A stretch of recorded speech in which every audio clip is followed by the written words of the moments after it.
நஹ்மதுல்லாஹ் வ நுஸல்லி வ நுஸல்லிமு அலா ரசூலில் கரீம். அன்புள்ள சகோதரர்களே, சகோதரிகளே, அஸ்ஸலாமு அலைக்கும் வரஹ்மத்துல்லாஹி வபரகாத்து.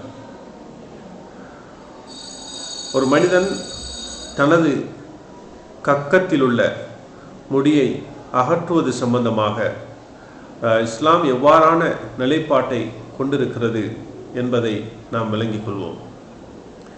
இஸ்லாத்தை பொறுத்தவரையிலே ஒரு மனிதன் தனது கமுக்கட்டுகள் அல்லது கக்கங்களில் இருக்கக்கூடிய முடிகளை அவன் நீக்க வேண்டும்.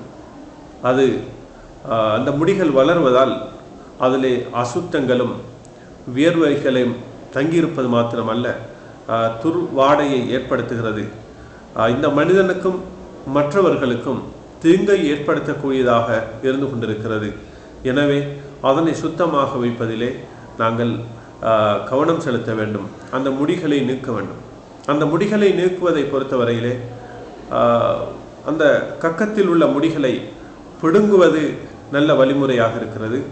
அது சிரமமானவர்கள், அதனை கஷ்டமாக காணக்கூடியவர்கள் அந்த முடிகளை வெட்டுவது, ஷோட் பண்ணுவது, கத்திரிகளை பயன்படுத்தி அவற்றை வெட்டி கொள்வது அல்லது பிளேடுகளை பாவித்து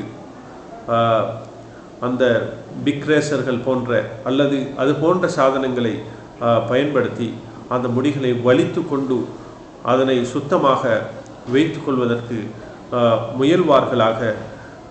வஸ்ஸலாமு அலைக்கும் வரஹ்மத்துல்லாஹி வபரகாத்துஹு.